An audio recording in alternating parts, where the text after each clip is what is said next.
Hey guys, welcome back to Travel Worth Living. This conversation was an incredible one. I got to talk with a wildlife veterinarian who is working in Namibia. She was originally from the Netherlands and is now working with an NGO in Namibia, doing all sorts of cool stuff, and you'll hear all about it in the conversation. But one of the craziest things that I learned during this conversation was just how dangerous this job is. Not only do you have the dangers of the animals, but apparently like the sedation drugs that they use to work on the animals, if you get a drop of that stuff in your blood, it can kill you. It's like 10,000 times the strength of morphine. So absolutely incredible. But yeah, loved my conversation with Maaike. We talked about her community education, how she works with locals, the animals that she takes care of, what a typical day in the life of a wildlife vet is, and a lot of other cool stuff, just talking about her education, her training, what it's like living in Namibia. So hope you enjoy this conversation. Afterwards, be sure and connect with me on social media at Travel Worth Living or on the web at travelworthliving.com. All right, here's my conversation with Maaike. Maaike, welcome to the Travel Worth Living podcast. So excited to get you on here. Thank you. Nice to meet you. Yeah, absolutely. So, like we were talking about before, I just recently started following you on Instagram, and I love all the cool pictures, all the stuff that you're doing with the wildlife there in Namibia. But if we can, let's go ahead and start with who you are and where you're from, and yeah, kind of your journey to where you're at right now. Yes, so I'm Maaike. I'm 30 years old. I'm originally from the Netherlands, a small village close to Rotterdam. And then for my veterinary studies, I moved to Belgium. So I did my first 3 years in Antwerp and then my last 3 years, my master's degree in Ghent. And I graduated as a cattle vet. So my last year was basically cows, sheep, llamas, alpacas, goats. I graduated in June 2016, so almost 5 years ago now. And then I worked for 3 months with a vet in the Netherlands. And then in January 2017, I started as a mixed animal vet in Windhoek, the capital of Namibia, where I did a little bit of wildlife, but also mainly dogs and cats and horses and cattle. And then I started as a 100% wildlife vet in April 2020. And since then, I'm busy every day. That's awesome. So before we move into that, I want to talk a little bit about the Netherlands. You grew up there, and I assume, yeah. How many languages do you speak? So I speak Dutch, and then I speak English, I speak Afrikaans, I speak German, and very basic French. Wow, that's incredible. So I always like to ask, Yeah. could you say a little bit in Dutch? You know, your native tongue. Just something Yeah. like, "Hi, my name is Maaike. I work as a wildlife veterinarian. I'm excited to be talking to you guys today." Something super simple like that. Oké.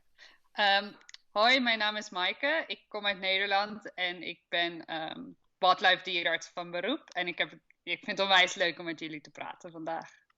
Wow, that's so cool. I like how I don't think I've ever heard Dutch before, so I like how it flows. That's really cool. Oh, that's good. A lot of people say it's a lot of R's and O's and sch's. So a lot of people don't think it's a pretty language. Really? What Yeah. is it? Does it have the whole gender, like gendered items? I wow, I can't think of the term right And now. But yes, like with the French, with the le yeah, and la. exactly. So not really, the Dutch are not that strict, but it's a very confusing language. The grammar is quite difficult because you have a lot of rules, but you have as many exceptions to the rules as there are rules. So it's not an easy language for people to learn. Got you. Yeah. And as far as the Netherlands, if I was ever going to visit there, where would you say Yes. is one of the must-see places in the Netherlands? Well, everyone loves always Amsterdam and always goes to Amsterdam, but I think Rotterdam is also a very nice city. It's a relatively modern city compared to Amsterdam. They architectural speaking, Rotterdam is much different than Amsterdam, so that is something. And yeah, of course, you need to go and visit the windmills and the tulip fields and all that. So yeah, no, there's quite a variety that you can go and look at. And that's not just a stereotype. Like, it actually is a big thing with the tulips and the Yes, windmills there, right? yes, yes, yes, yes. So you got your veterinary training there. What is the training like for vet school? It's very intense. The first 3 years is mainly theoretical, so you don't really see any animals, and if you see them, they're dead animals to practice your anatomy on. But I think it's very good to get a good theoretical basis, and then from your fourth year onwards, you slowly start going into the clinic. And then my last year was a bit of theoretical classes, but mainly a day and night in the university hospital, assisting the vets, taking care of the hospitalized patients, going out with the ambulatory vets and everything like that.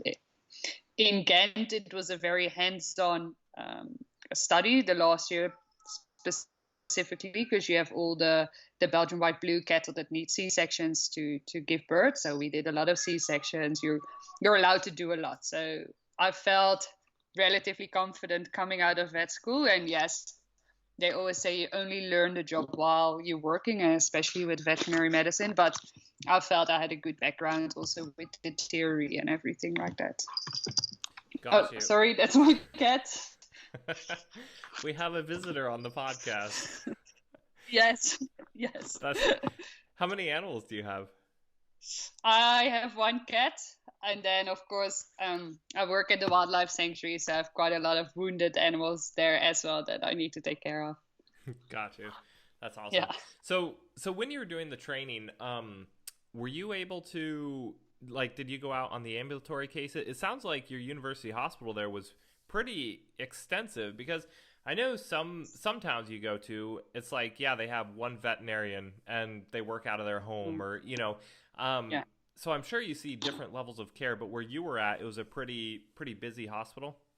Yes, yes. So the nice thing was with the ambulatory vets, you would do the first line veterinary medical care. So literally the farmer would call you out with a normal problem. And then in the hospital, it's more a referral hospital. So other vets would refer cattle or sheep or goat to the hospital. So you would see the more in depth, the more difficult problem. So it was a nice balance. Gosh, you. What was some of the craziest stuff you saw during training? I had a cow with tetanus. That was quite difficult to. Yeah, we tried to keep her as comfortable as possible. We had to do tests to like confirm it, so that was a bit difficult. We had a C-section with a calf that was 85 kilos that we pulled out of the uterus, so that was a pretty hefty workout. And Wow.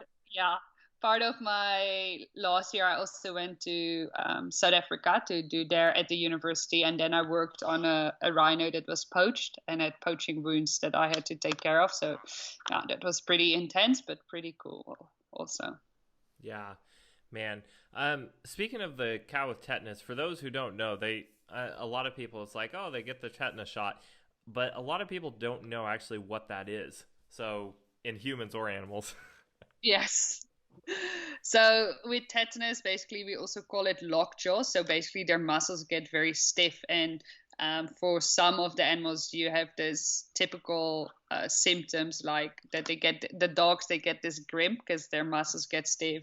The sheep and goat their legs get completely stiff, and if they are not vaccinated against it, or if you can't get the toxoid, so the medication in time, it is a death warrant basically. So that is never a nice thing, and you get it if they, for instance, have a deep wound, a deep puncture wound, and then the bacteria goes or the tetanus goes in there, and then the wound seals. So then there's not enough oxygen in the wound, and that is when the tetanus bacteria thrives basically. So it doesn't need oxygen to survive. So that is why if you have animals with deep wounds or castration or anything like that, we give them the vaccination just to prevent them from getting tetanus.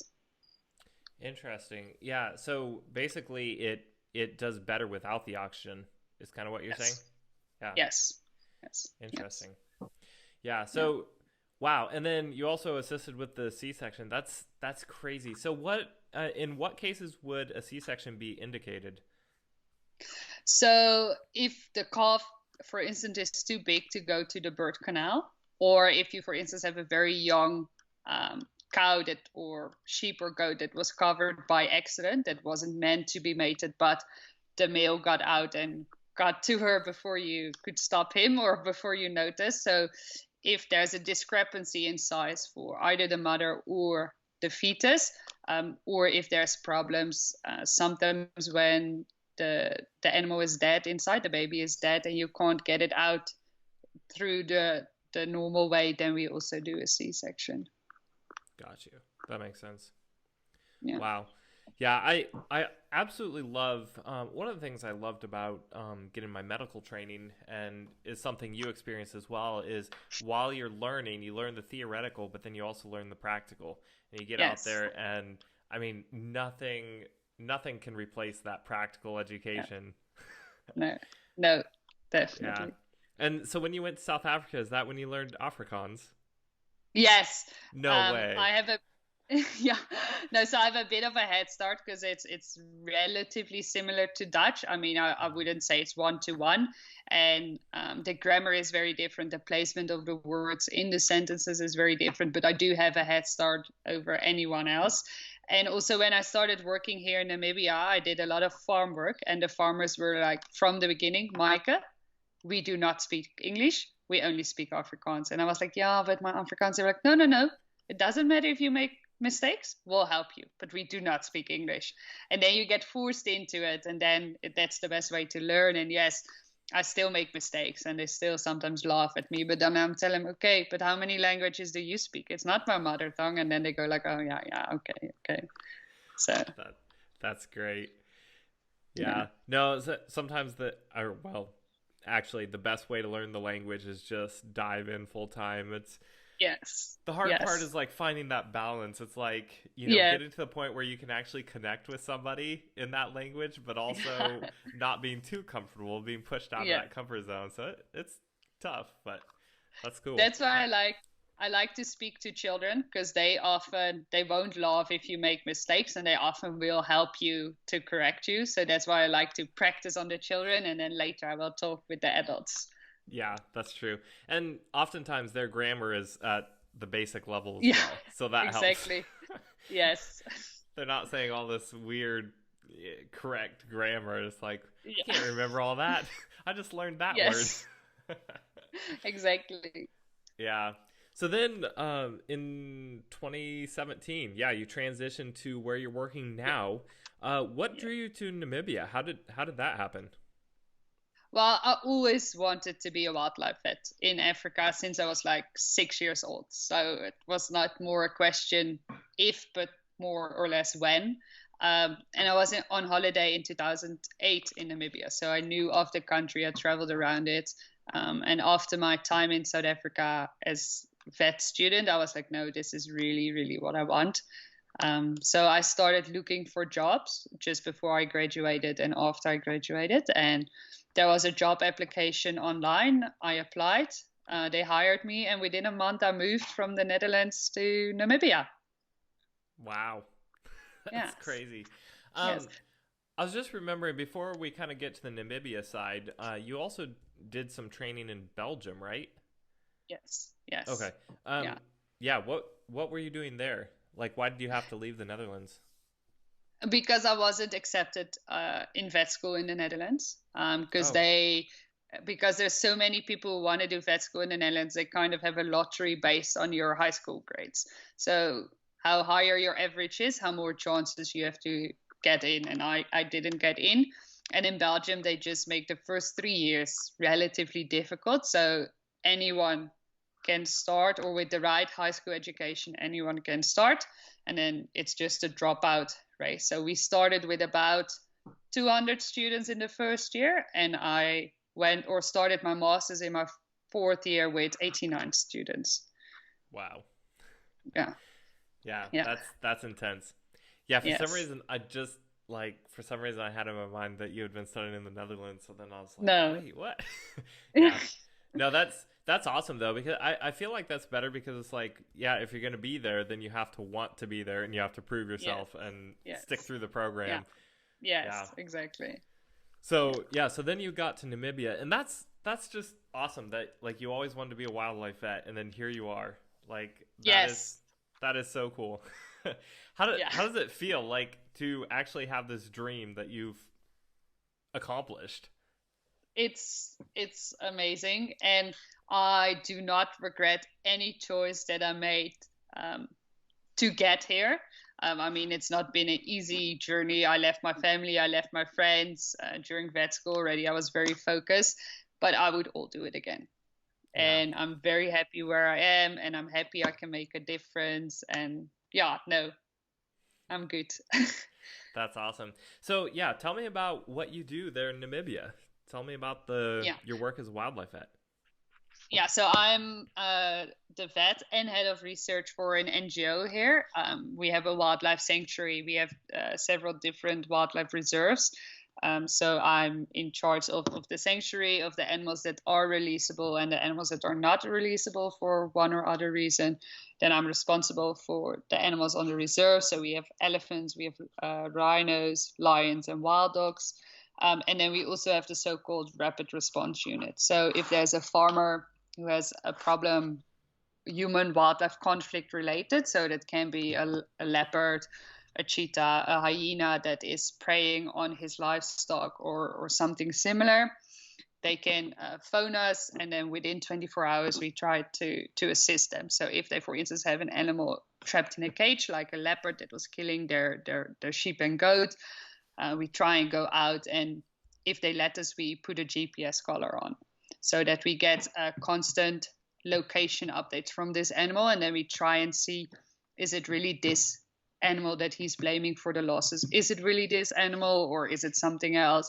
We try and work together to improve the way he keeps his livestock, to give advice, to help build new bomas or kraals where they keep the animals at night, or give advice and assist them with it, to try and make the farmers live and work together with wildlife instead of against it. Because I do fully realize that if a leopard or a cheetah starts killing your livestock, it's your livelihood. So it's a huge loss for the farmers. But unfortunately, in this country, you can't really say I do not want to work with wildlife, because it's been here for thousands of years, and it's hopefully going to be still there for 1,000 of years to work together with the farmers. It's the goal. And I'm also educating. We have a primary school on our premises, so I'm educating the local Bushman children, giving classes, taking them on practicals, and also volunteers from all over the world, educating them in different topics. So it's a very broad job description, but yeah, so I do. One day I can be darting lions, the next day I can be darting wild dogs, 3 days later I'm darting a rhino, and then a day later I'm teaching in the primary school. So it's very diverse. That's awesome. So you haven't gotten Yeah. bored yet, right? No, no, no, no, no. Do you ever do you I always have to ask this question. Do you use helicopters in your work? Yes, yes, I do. I'm so jealous. Yeah, so often with darting the wildlife, mainly elephant, rhino, giraffe, then we dart them from the chopper. So about a half a year ago, one of our elephants broke out of the reserve. He broke the fence down like it was opening a can of Coke or something like that. And he stepped over the other fence and he went on a gallivant around. Luckily, he had a GPS collar, so we got his updates very regularly. He's a very gentle giant because he stepped over all the little fences, so he didn't break a single fence beside ours. So he then got in the chopper early morning, and we pushed him a bit closer to the road, and then I darted him, and then he fell asleep. He was immobilized, and that's the only fence he broke, the one he went down on. So then we loaded him on the truck. So what you do, you make sure an elephant always needs to lay on his side, because otherwise it struggles with breathing. And then we lift him up on his feet, put him on another truck, and we drove him back to the reserve. In the meantime, the other guys were fixing the fence, and he was back. We woke him up, and he went off to his friends. That's awesome. Yeah, I've seen some of Yeah. the pictures of people like literally with cranes loading these elephants in Yes. the truck. Yes. It's Yes. incredible how massive these creatures are. Yes. Yes. Absolutely Yeah, incredible. I estimated him around 5,000 kilos. Man, that's Yeah, crazy. yeah, Yeah. yeah, I can imagine. So it's crazy when they're that heavy. Like you have to be concerned about their breathing and stuff with their yeah, positioning.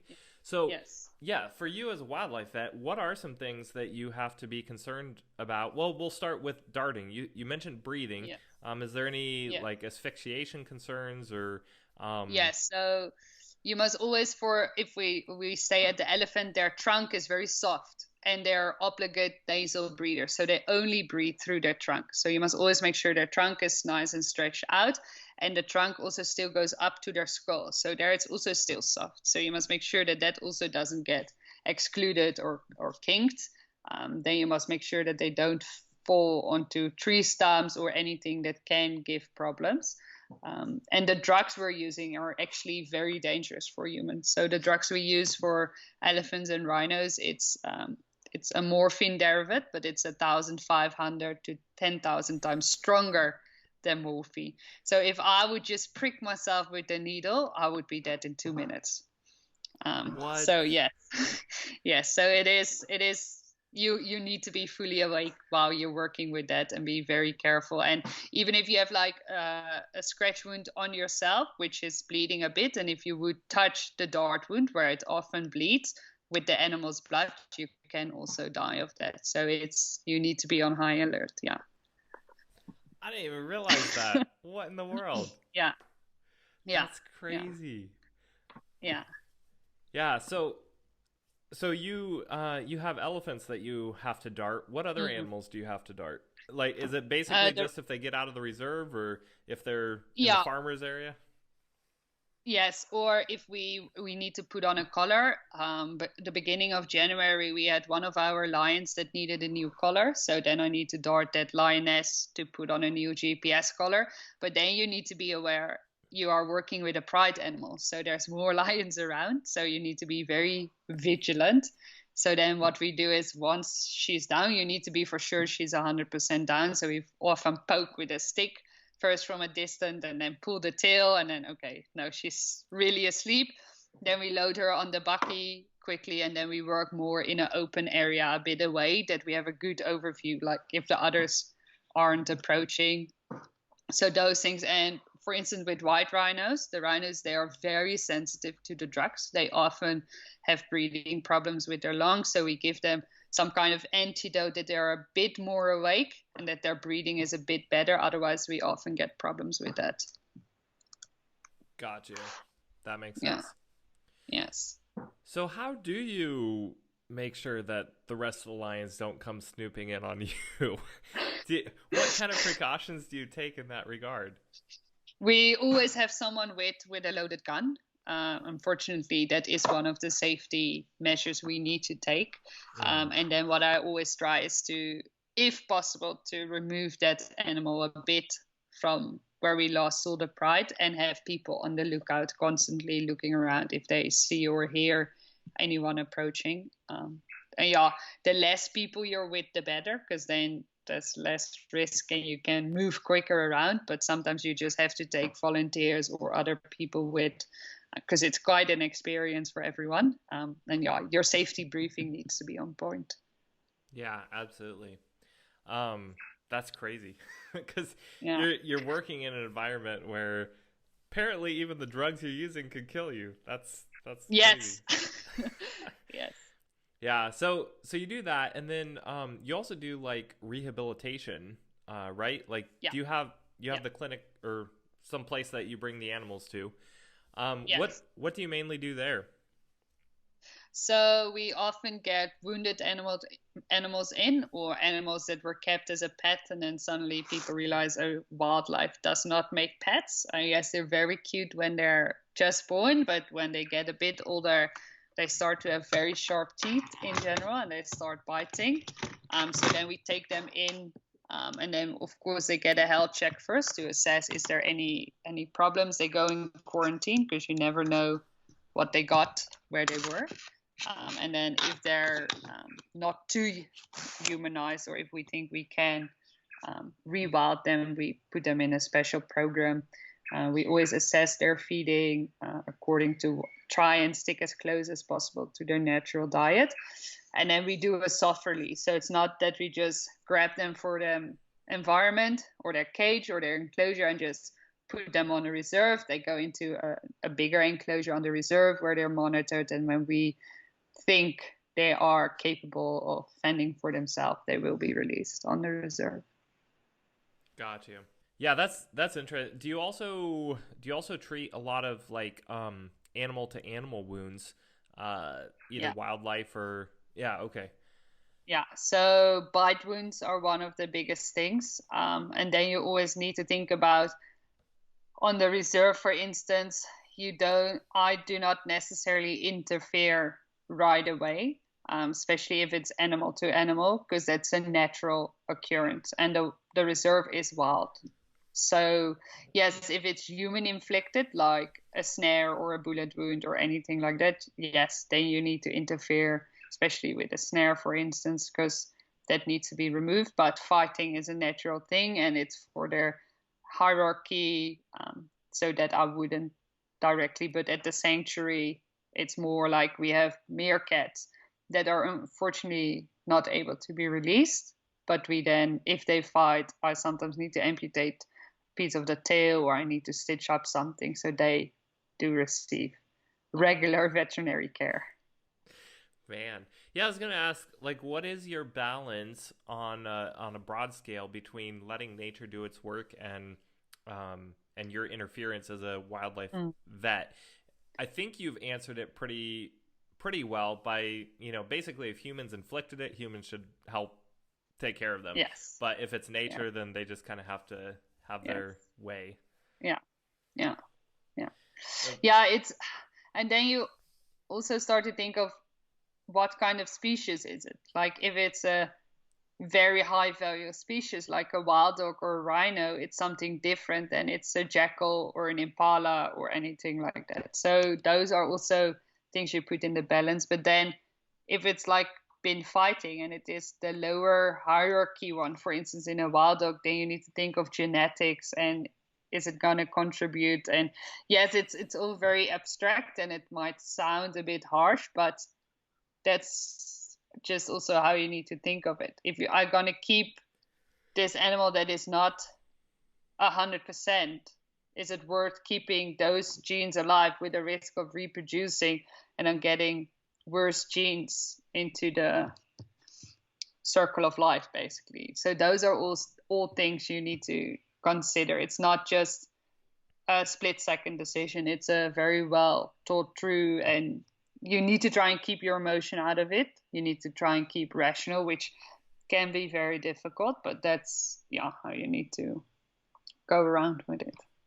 Yeah, and that's where writing up policies and guidelines is so important, because I know it may sound like paperwork and red tape, but at the end of the day, it really helps you stay consistent and keep emotions out and, and provide consistent care to the animal and kind of keep that healthy dynamic between humans and animals. Yes, exactly. Yeah. And speaking of that dynamic, you also have the farmers there. And yeah, like you were saying, a lot of, or a bit of your work is also educating the locals. Yeah. I'm trying to think of how to phrase this question. Yeah. What is it? What are the main issues that you deal with, dealing with, the locals' view of wildlife? Because like you said, that's their livelihood. So understandably, they're upset when these, endangered animals come walking into their farm and they want to kill them. Yeah. So what are some struggles that you've had to deal with there? Farmers often see conservationists as just being annoying and bunny huggers. And they have the feeling that they only care about the wild animals and not about their livestock and their livelihood. So that is often a difficult thing to get across. Like, no, I really understand and I want to help you to work together. Because unfortunately in this country, you cannot say, I do not want to work with wildlife. I'm going to shoot everything. That's just, yes, you can say that and you can try and act on it, but that's just not really viable. So with farmers, if they have a problem leopard, and often it's a territorial male leopard, we often try and explain to them, yes, you can shoot this one leopard, or we can try and translocate this one leopard, but he has your farm as part of his territorium. So he makes sure that he's the only male. Yes, there might be one or two females crossing over, but they're less likely to catch big calves and everything like that.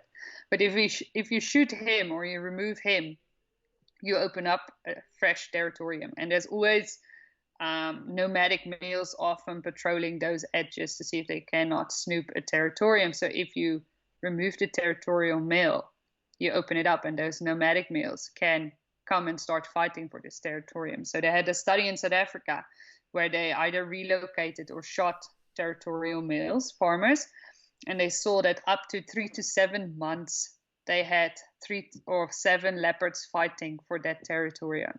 So instead of having one leopard catching a calf or a sheep or a goat, they had 7 leopards doing that. So those are things that we try and explain to the farmers, that it's not necessarily in their benefit to do it.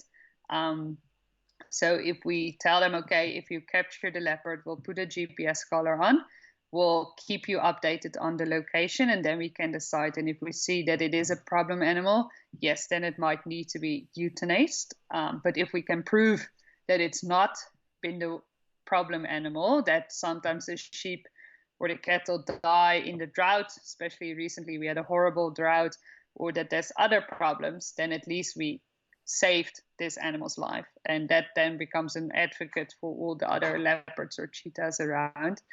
And often then the farmer realizes, okay, no, it's not this animal. So we have one hyena collared in the middle of Namibia. He was blamed for eating a lot of cattle and sheep in his area. He covers like 5 to 6 farms. So they caught him, we put a collar on, and now they use him as an anti-poaching hyena. So by his updates, they can see when he stayed longer at one point, and often that is where a fresh poaching camp was. So where the poachers would camp and would leave skin or bones where he then would eat. And this is how they then, with their anti-poaching dogs, could trace the poachers and often could capture the poachers. So that hyena is our anti-poaching hyena, and the farmers love him. So those animals are, yeah, the good advocates for the rest of the species. That's so cool. Yeah. Yeah. So, yeah. So what I guess I haven't asked, what kind of animals do you deal with on a regular basis? Because it sounds like hyenas, lions, elephants, rhinos, meerkats. Yeah, what are the ones you most commonly see? So on the sanctuary, we have quite a few African wild dogs, which are destined to be released into the wild, hopefully this year still. We have a pack of wild dogs on the reserve. We have elephants, we have rhinos, and then with the rapid response or the problem animals, it's often leopard or cheetah. And then on the sanctuary, we have meerkats, we have baboons. So yeah, quite a variety. Wow, that's awesome. And I haven't asked, is it okay to say the name of the reserve that you're on?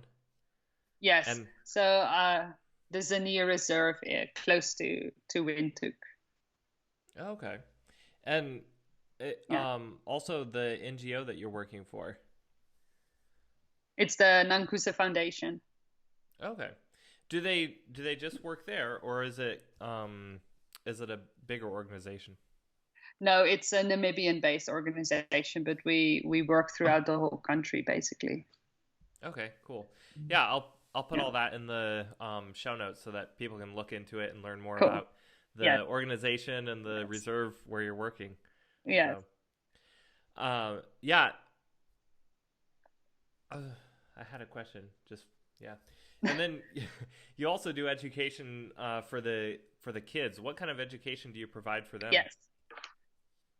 So if we have the health checks for, because we need to have annual health checks due to rules and regulations sent out by the Ministry of Environment and Tourism in Namibia. So we need to dart our leopards and cheetahs that we have on the sanctuary once a year. So then I give them a lecture 1 or 2 days before, and then they come with me with the health check. So they get the chance to like feel the cheetah or the leopard or the lion and touch it and look at their teeth, look at their claws. When we did rhinos on the reserve, they came to see the rhinos up close, because those are the conservation leaders of the future, and they need to get a chance to understand why it's so important and how we can work together with the animals and how we need to protect the animals. And it's a very mixed tribal class. So we have Bushman children, we have Oshivambo children, we have Damara children. So it's a lot of tribes together, so that we get the message across. And if they start to be aware how valuable those animals are, they can spread the word. And that we raise the conservation leaders of the future. Yeah, absolutely. And you mentioned the Bushmen and the different tribes. How many tribes live there around the area that you're at? So the Bushmen live a bit more east in the country, but we work quite a lot with the Bushmen. Also trackers. I mean, they're wonderful animal trackers. They can tell by a footprint if it was a male or a female impala or a springbok. They are amazing. And just the little teeny tiniest thing, they know everything. So no, they're very good. Then we have the Oshivambo, the Damara. Those are the main tribes that we have here. There's more tribes in the rest of the country, but those are the main that we have around here. Got you. And are you learning those languages as well? It's so difficult. It's with clicks, and it's very difficult. I know not Bushman language, but Oshivambo, know a word here and there, but no, it's very. I would love to, but it's like next level. I had one of my other guests, Rob Kasky. I think he's episode 32. He knows how to speak Zulu, and he spoke some Zulu on the podcast. And again, the clicking based language. And I'm like, how do you even?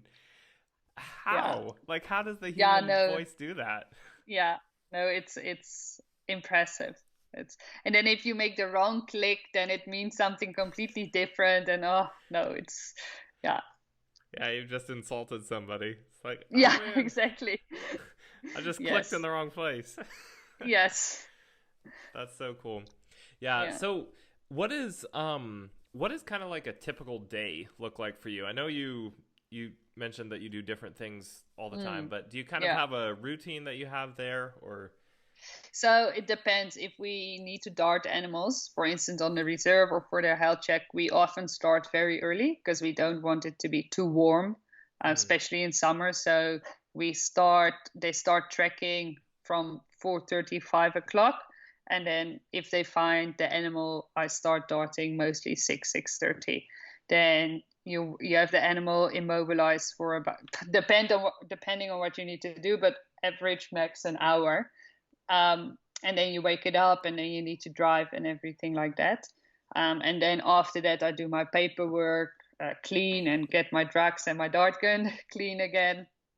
And then it depends what happens. Sometimes I do the GPS updates for the animals that we have collared. I send it to all the farmers in that neighborhood.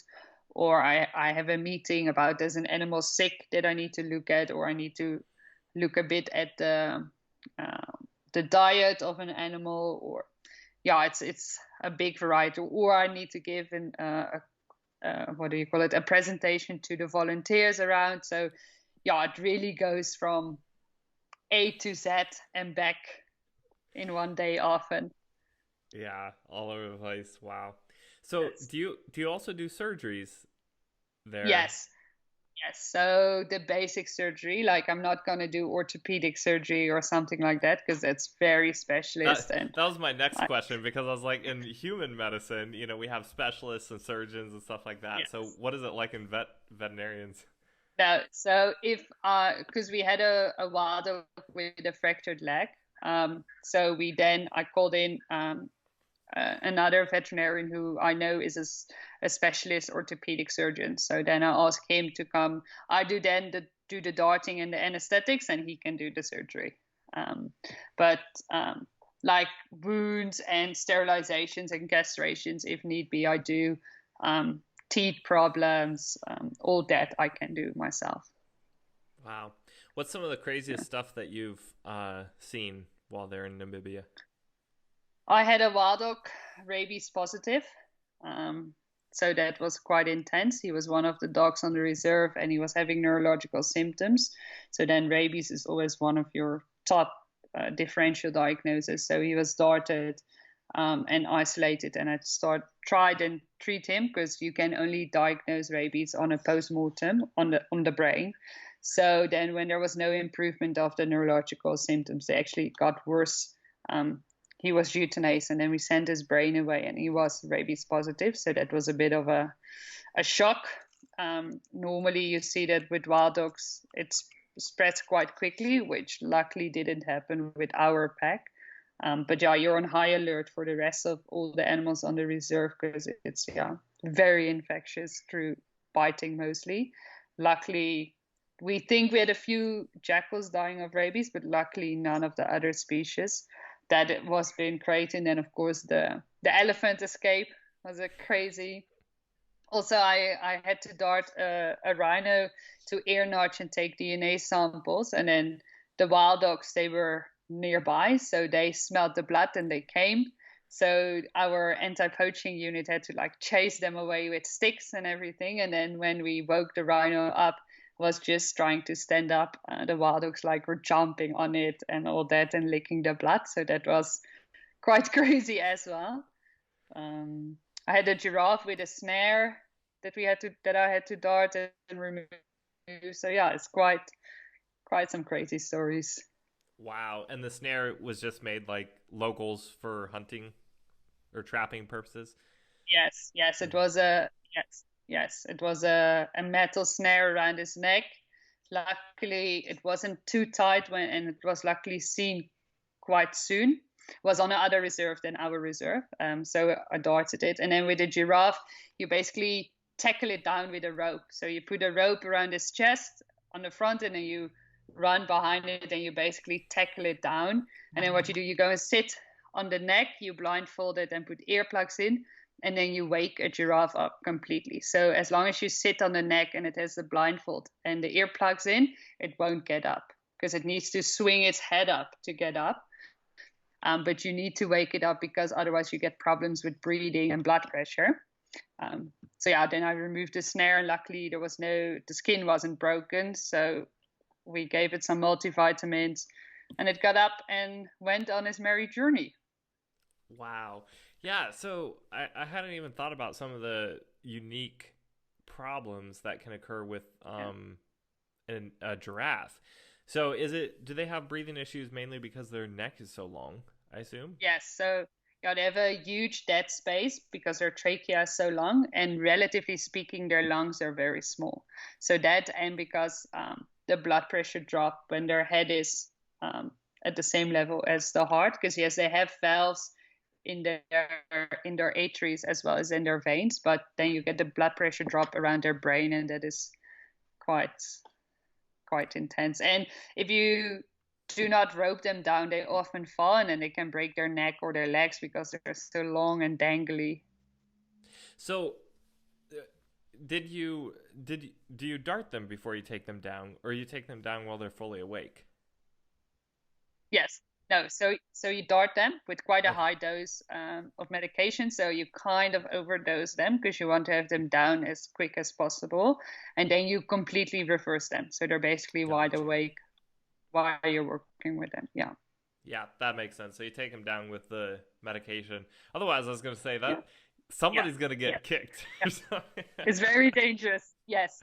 Yes, because that's the risk with a giraffe. Because they're fully awake, they can kick, like they can kill you with their kicks. So that's one of the biggest risks while working with giraffe. Yeah.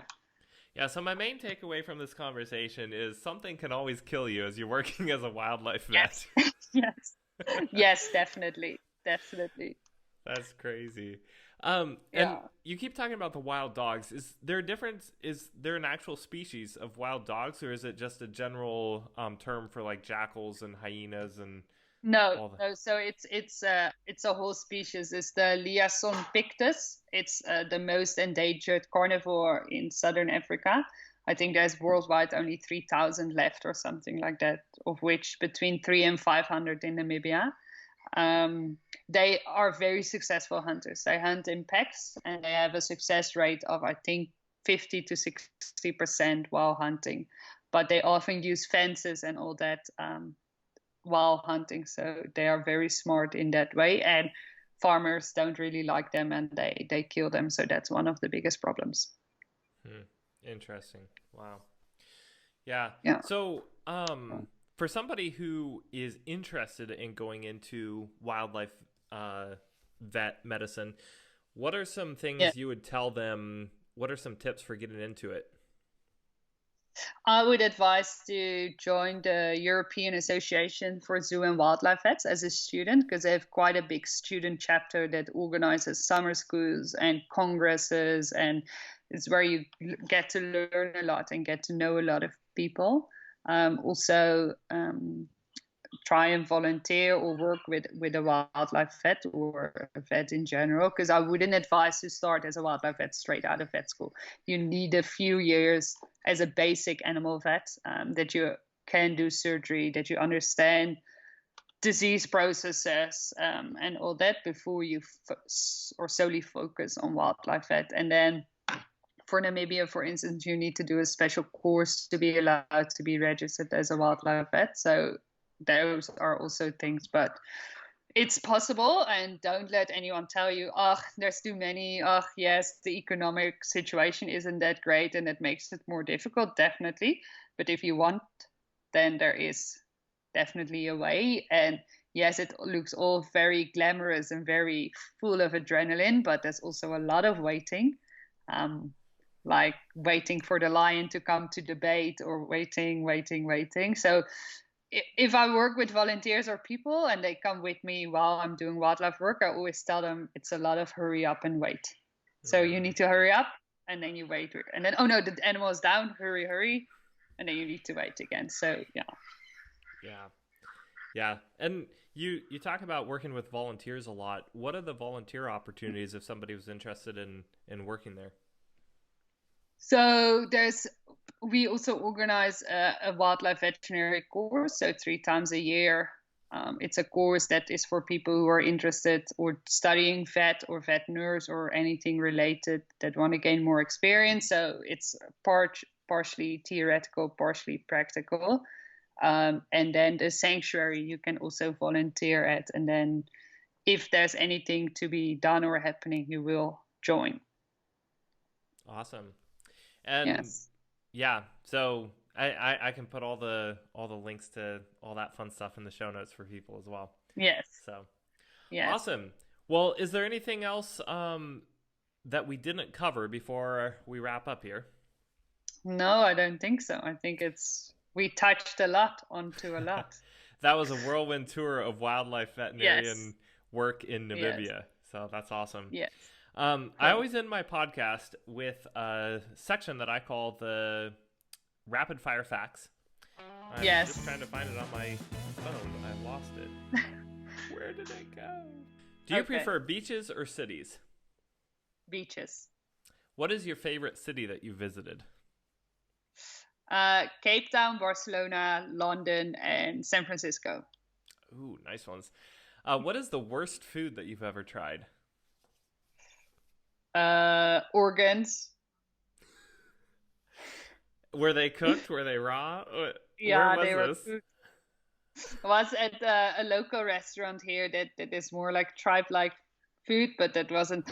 Oh, and they had a cooked sheep head with tongue and brains and eyes. I didn't try that. I just looked at it. I was like, no. I used to be vegetarian. I was vegetarian for 17 years until I came to Namibia. After 2 weeks, I wasn't a vegetarian anymore.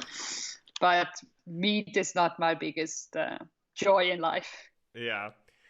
Do you prefer Apple or Android? Apple. Do you like group or solo travel? Solo. What is your favorite airline that you've flown with? Qatar. Hmm. If you could live anywhere in the world, where would you want to live permanently? Namibia? Nice. That's awesome. When you travel, do you prefer a strict schedule or go with the flow? Go with the flow. If you needed to take a train or a bus, which one would you choose? A train. Nice. And this question can be as long as you want it to be. What makes travel worth it to you personally? I just love to discover new places or new places for me and meet the local people and see how do they live. It really, in my opinion, opens your mind and you get to see the world in a different point of view. And I think that helps you to understand problems that people have and not to be so judgmental.